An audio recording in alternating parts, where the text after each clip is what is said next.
boy. His name is Jonathan. He lives in the UK. I tell a lie, he's 10 now, but in this photo he's 9. Jonathan has either cerebral palsy or muscular dystrophy. I can't remember which one of that it is. So Jonathan can't move anything. Jonathan doesn't walk. Jonathan doesn't talk. Jonathan doesn't eat. Jonathan gets fed through a gastric feeding tube. Jonathan really is a vegetable. In fact, when Jonathan was put into a special school, the teachers said, well, we can care for him, but there's no point us trying to teach him reading or writing or spelling, because he really is just a vegetable. But his loving parents, and I'm assuming his dad loved him too, but the video I've seen is just of his mum, realised that Jonathan was definitely not a vegetable. And she taught Jonathan to read and to spell. And then she also noticed that Jonathan can move some muscles in his body. He can move his eyes.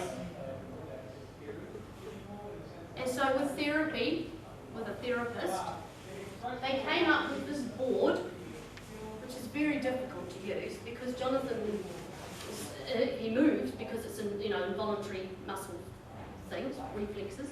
She holds his head like that so that his head stays in that square, open hole bit, and then his eyes flick to the particular letter, and then he can spell out the word now that he knows how to spell it. So at 10 years old, Jonathan wrote his first story. Wrote as in very slowly, I would imagine, his first story. Do you know what his first story was about? My walk in Jesus' garden. I'm going to try not to cry. I promised that last time and it didn't work. But for 9 years, the only relationship that Jonathan had was with Jesus.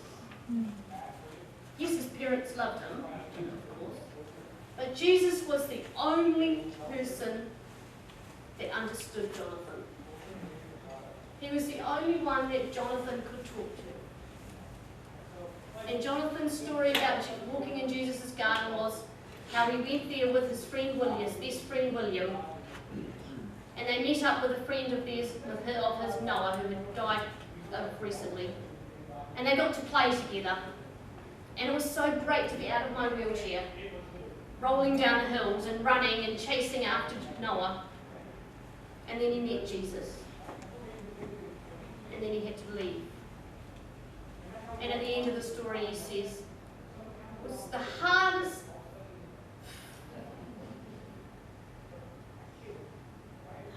thing in the world to leave Jesus' garden, where I was so free. But I know that very soon I'll be able to go there again. Jonathan knows that his life expectancy on this earth is not long, and that very soon he'll be able to spend his whole life in Jesus' garden. But for 10 years, nobody else knew that. Nobody else knew that he had this beautiful relationship with Jesus. And so as you think about the children in your family, children in your church community, do they have a relationship like that with Jesus? Where when the world is just giving them so many voices and so many choices that they can make and so many noises pulling them and people pulling them this way and that way, do they have a relationship that's solid like that with Jesus? And then my next question is, when was the last time you walked in Jesus' garden? Because there's those that pour out, Jesus' garden too. And that's what this is all about. This whole congress is you coming away. It's not just about getting information. It's about spending some time with Jesus. And I think lots of people would have looked at Jonathan and thought, he's just pieces, he's just broken. You know, we can't really fix him. But Jesus didn't seem like that, does he? And I wonder if some of our children feel like that. Broken, living under the circumstances. I wonder if we feel like that.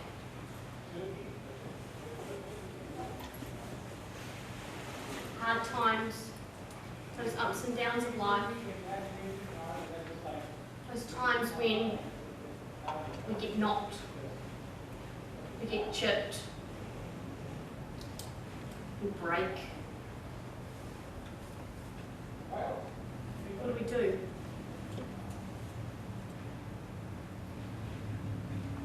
There's an ancient Japanese art form called kintsugi, where the artist will take the broken vessel and glue it back together. But not just glue it with glue. They glue it with gold. And so this vessel that has been chipped or cracked or broken becomes highly valuable. Becomes more valuable than it was before. It becomes not better than new. Sorry, that's the wrong way around. It doesn't become as good as new. It becomes better than new. It is totally transformed. From a broken vessel to a totally transformed one.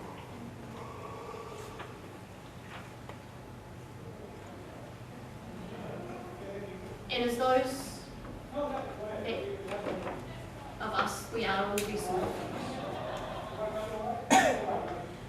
And I just want to encourage you to spend time, take that time to spend with God. That time where you can let God pour His gold into those cracks. And now is the time where I wanted to do that. But we're going to do it anyway. Because it's what it's like in the world. There's distractions all the time. For our children, for us. And for our children, there's iPods. Is there still iPods? There's iPhones. There's Facebook. There's Snapchat. There's Twitter. There's blah, blah, blah, blah, blah, blah. Instagram. There's all these things that I don't even know anymore. There's peers. There's movies. And there's lots of good stuff. But there's distractions. There's voices all the time. There's so many choices for them to make. And us.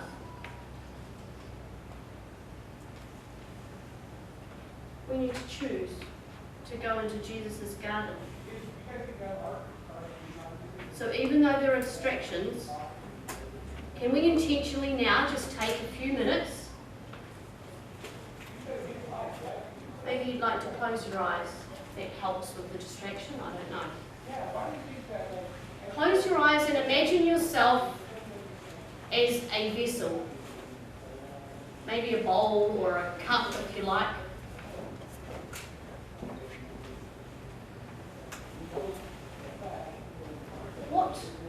What's in that cup? What is your cup full of at the moment?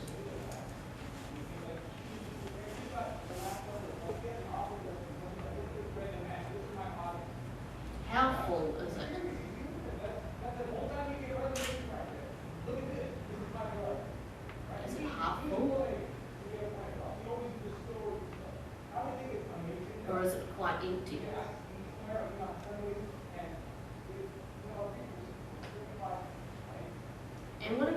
actual vessel. Can you see any cracks on the vessel? On the cup? Or the bowl? Or any chips? What's caused that? What was it? Is it that is causing that chip, that brokenness? Maybe it's inadequacy. Maybe it's a feeling of, I'm not good at this. Maybe it's a feeling of, why am I the children's pastor? Why am I the leader? If only they knew what my heart was like. If only they knew the inside of my vessel. There's no way they would let me do this. It takes imagination and being very like you're thinking.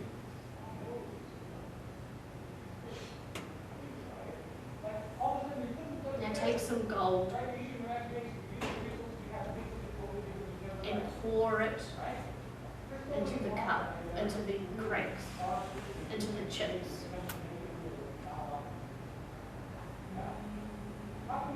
Let Jesus fill those cracks.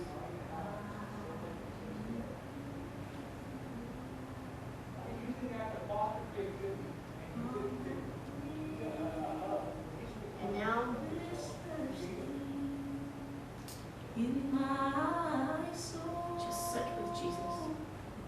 bread from heaven, feed me till I want no more. Fill my cup, fill it up, and make me whole.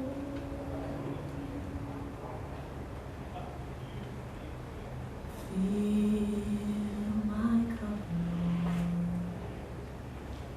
I lift it, Lord.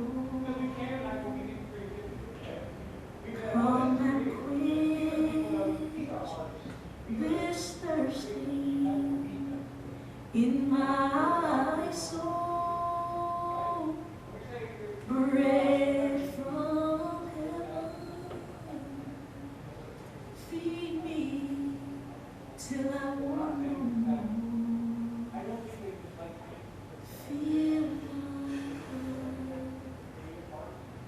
Fill my cup, fill it up, and make me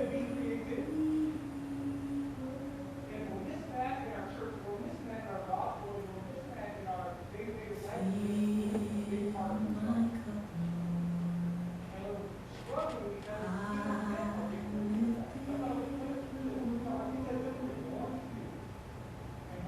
come and quench this thirsty in my soul. Bread from heaven, feed me till I want no more. Fill my cup, fill it up, and make me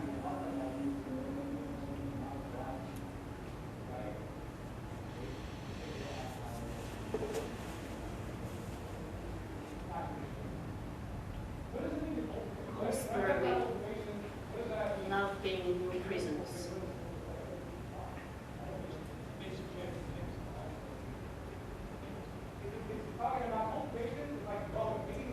What a beautiful space to be in.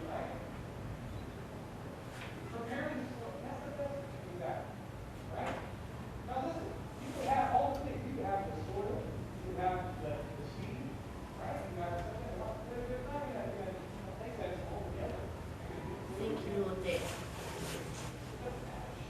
you're always there for us. You're always waiting in the garden for us to just come and encounter you. Thank you, Lord.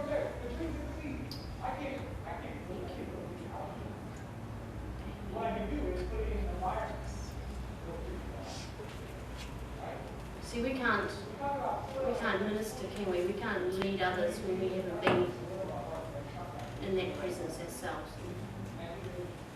Even though there's distractions everywhere, that intentionally coming and spending time with Jesus is so important.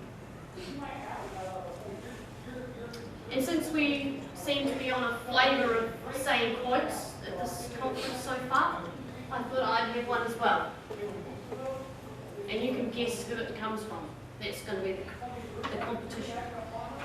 With all the emphasis of which I am capable, I plead for the intelligent, compassionate, religious and persistent duty of saving children and young people. This is the shortest, surest and most economical method of saving the world. And having brought them, labour to hold on to them. Jesus must save the children, but we must help them. Amen. Who says that? Who said that? Have a guess. Way back in 1901, early 1900s, I was going to say. That's close enough. Early 1900s. Do you think it's still true today? Yes. Absolutely it is. And isn't it awesome that the founder of the Salvation Army thought that as well? How does that make you feel? That your denomination started with a man who thought that children were the mission. Do you think children are the mission? Yes. Am I in a room full of people who are in agreement with that? Yes. Yes. Well, that's a good start. But in this mission, how are we going with that mission, do you think? Not very well. No? Tell me something. What's happening? We're losing our children. Were you going to say something? Yeah, children aren't valued.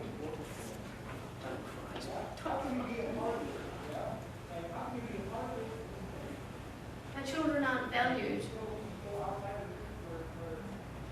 We're losing our children. Because our children have got those voices, our children have got those pullings from one side to the other in the world and in the church, and we're losing them. At those transition periods especially, when they go from year 7 to year 8 to year 9 to year 8 to year 9 to leaving school, just as an example, not a bad guess, yeah? We're losing them. And I'm not going to stand here this afternoon and tell you how to fix that, I'm sorry. I'm not going to pull a box off the shelf and say, look what I've made. This is for you. Take it back to your environment and this will change all your problems. No children will ever leave the church again. But what I am going to get you to start thinking about is just a different mindset. It's just a different pair of glasses that maybe you could put on and go and look at the things you are doing already. Look at the way you are thinking inside. Look at the encounters you already have with Jesus and work and think, how do I do that to help these children not leave? Excuse me, I have to change slides just a moment. Right, look.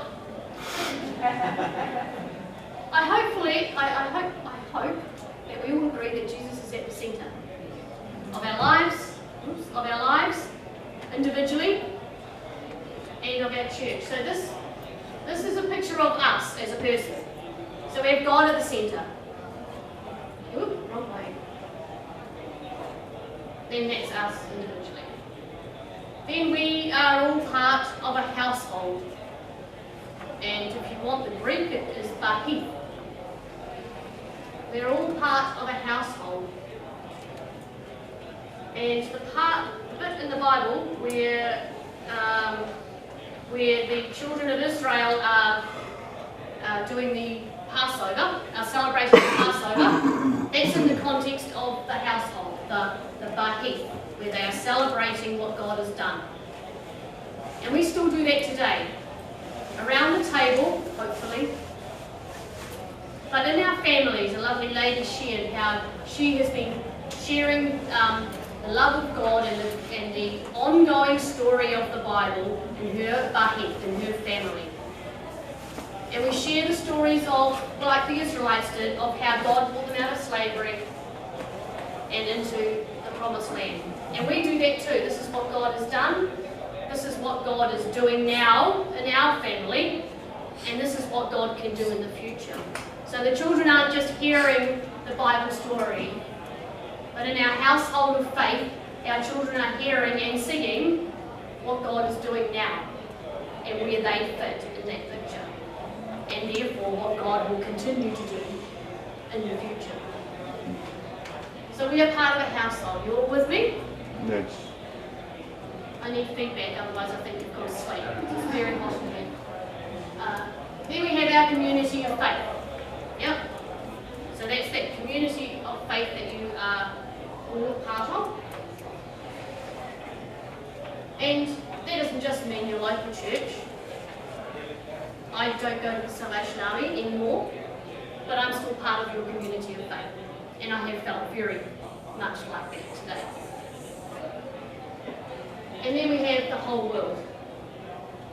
So this is you, this could be you, and a picture of you, or it could be a picture of your church as well. So your church, local church, has God at the centre, has individuals, has households, has the community of faith, and then it has the community out the focus. Right, you're all with me? Now what I'd like to do now though, I'd like to have some really clever person be able to zoom out and make this 3D for me. But I haven't found that clever person yet. And so this is not 3D, but if you can imagine that I'm trying to create something that's 3D. Alright? So we've got ourselves, and on top of that, some of you may have heard of the pillars of faith formation. So they are along the wall here, along the window. Just some things that people have highlighted in various different forms of some anchors or some pillars that will help our children and help us with our faith formation. But rather than them just being pillars, I want to lay them on top of these, what do they call that shape? Circles. I've had a very long week here. 222 children. That's key. I want to lay these on top of that. I don't want to look at them as just pure, right, if I just pick up rites of passage and work on that a bit more in our children's church, then that's going to really help our kids not fall off the wagon. Yes, that is going to help, but let's not look at it just as in its own. On its own. Let's put it on top of this. Okay, so I'll show you what I mean. And I'll take a breath. My voice is stopped. Thank you. So, rites of passage. Whoops, rites of passage. Didn't help, did it? And peak experiences. Can someone give me an example of a rite of passage in our community?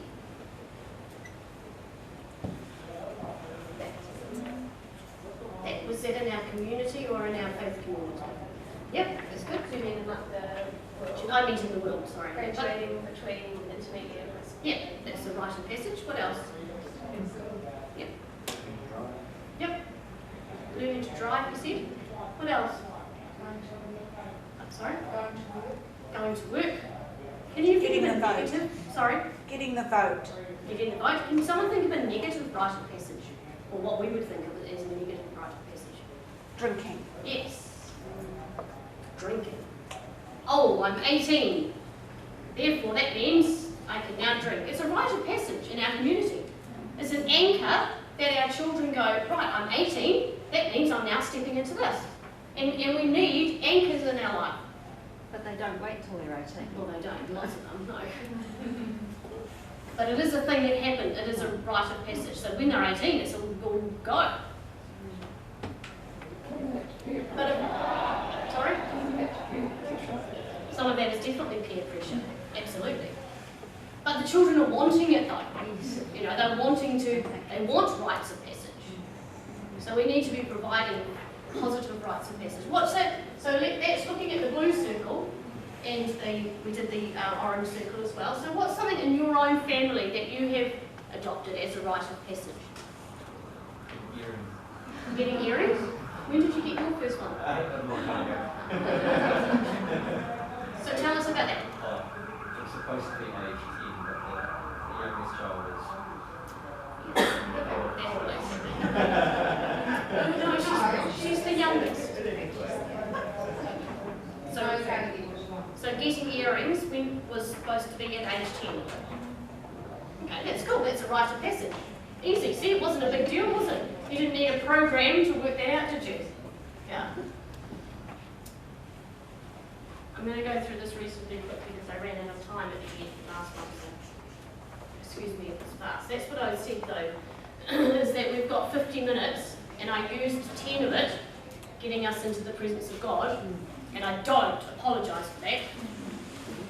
There's no way in 50 minutes we can talk about this anyway because it's far too short.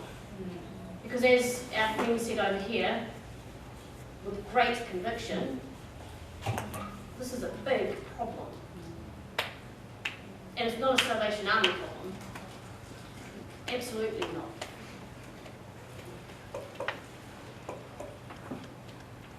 So I'm just going to be showing, like I said, looking at, just trying to get you thinking. I'm hoping that you're going to go out the door with more questions than what you came in with. Sorry.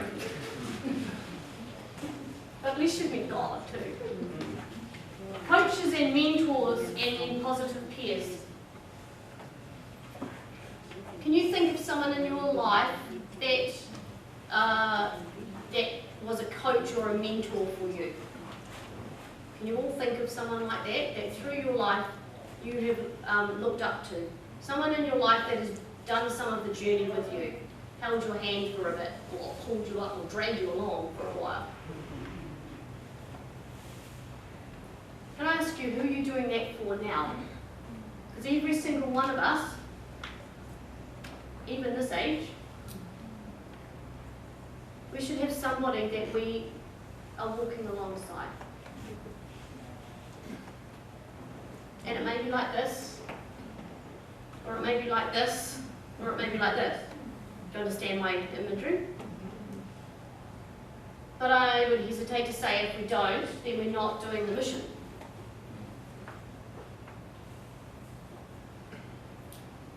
And that fits with positive peers. And all these areas in your own life, and then in your faith community life, or in your children's ministry life, or whichever circles you want to draw it for, how are you encouraging positive peers? Because like the gentleman said before, if we don't have positive peers, and the children are going to listen, negative peer pressure, aren't they?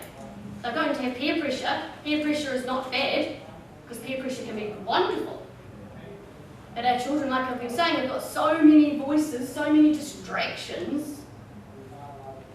They're so connected, and yet so isolated and so lonely.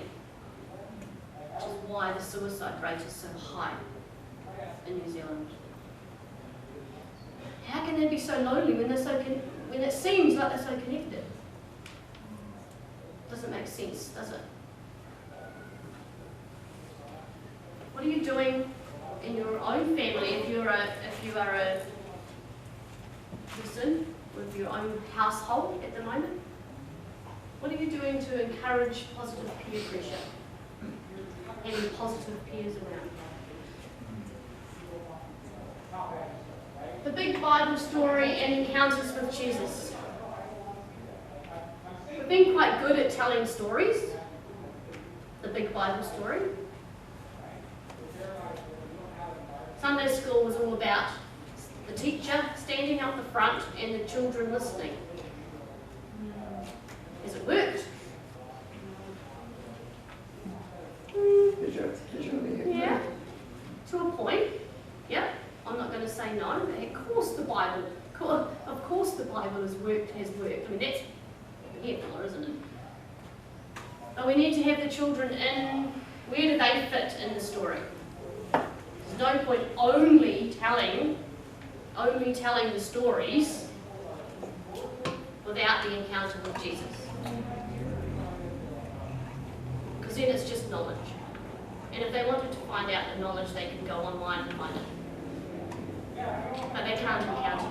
No, that's not true. I was going to say they can't encounter Jesus online, but you know what I mean. Okay. The information, we've had a lot of information and not a lot of transformation.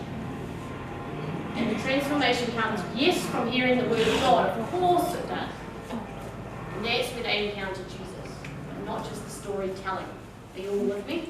I'm sorry, my words are not coming out as clearly as they did at the beginning of the week. And this is one of my passion areas, encounters with Jesus. I always do this to myself, I shouldn't. But if you have a look at the encounters with Jesus picture, this one at the back, they've just gone through twice. There's an image I just got off the internet, painting, and Jesus gave me that image when I was going through cancer a few years ago, and that was an image of me with Jesus. And it was a really hard time, a broken time, and a time where all I could do was that. All I could do was just run to my daddy's arms and for him to just hold me. I didn't have to say anything. I didn't have to do anything. I just had to be with Jesus. And how many of our children do you think need that?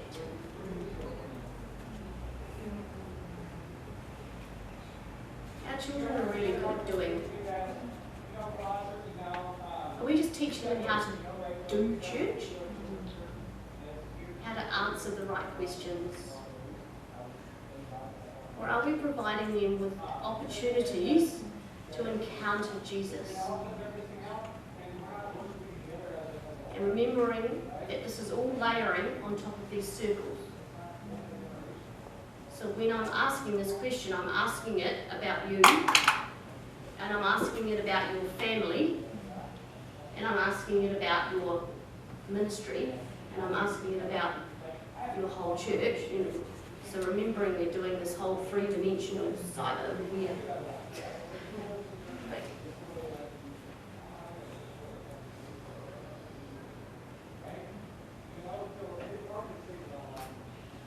Encounters with Jesus.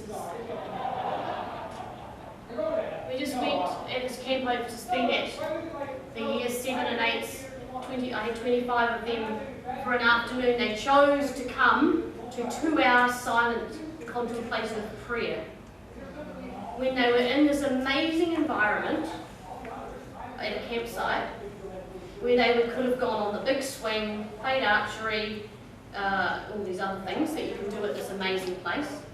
And they chose to come to my workshop. Well, not my work, the workshop, the environment I had set up. And the first thing we did was we went for a prayer walk. And they went for 15 minutes and intentionally went for a walk with Jesus. And the things that they came back with were, I don't know why I get amazed with it, because I've done it many times with children and they always come back like that, but every single time it totally undoes me. What God wants to share with his children. This 12-year-old girl who doesn't really have a lot to do, she doesn't come from a Christian family, she doesn't talk about God much at home. In her eyes when she told me what had happened and how she was so peaceful and how she so sensed God's love as she lay on the grass, I knew it was real. Do you think that is going to help her in her faith formation? And then this other 11-year-old boy, near the end of that 2 hours, when we were doing a collage, when God was speaking to the children by the pictures that they were cutting out on putting on their paper. And I thought he was just sitting there reading a rugby magazine. And he was one of the two that shared at the end. And he started talking about his picture that had lots of rugby players who had overcome illness. And then tears streaming down his face in front of his peers as he told us about his mum that was going through some mental illness at the moment, and how God had said it's okay, she's gonna be okay.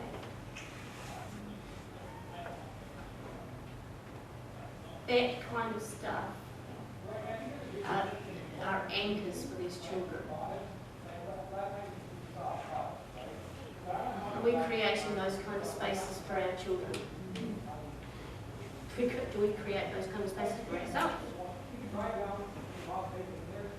And the last one, because I could talk on that one forever, the last one is the mission. It's not until then that we then can go out.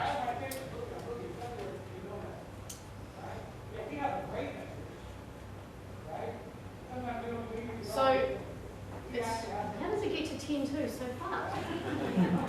It's ridiculous. I think we've got another 5 minutes. But in that 5 minutes, you've been sitting far too long and it's so hot, and I wish that fan over there would reach up here. What we're going to do is I'm going to make 4 quadrants, like the 4 there. And this is just an exercise of reflection for you, and you can take them away. But what I'd like you to do is choose one of the quadrants to go to, and just have a time of thinking. This one's serving and mission and compassion, for example. And have a time of thinking for yourself, how do I do that personally? How do I do that in my family? How do I do that in my community of faith? And how do I do that outreach towards the community? And in each of those squares also, as if you would like another layer to go on my 3 dimensions, how many is that? 4 dimensions. How do I do that intentionally, relationally, holistically, and in a long-term way? Because like the Good Samaritan story, did the Good Samaritan just throw the man on the donkey and smack the donkey's bottom and send it off? Or let's put it modern day, did the Good Samaritan just ring 111 and walk off? What did he do? What did he do? No? He waited with the man, and then he walked, and I'm sure he didn't walk fast, because that man was bleeding, and that man was hurting. So I would imagine he would have walked with his donkey very slowly to make sure that that donkey didn't go down the pothole or whatever. Very intentionally, for a long time, walked with that man. Are you in it for the long haul? Because our children need to know their valued. And how can they know they're valued if we're not in it for the long term?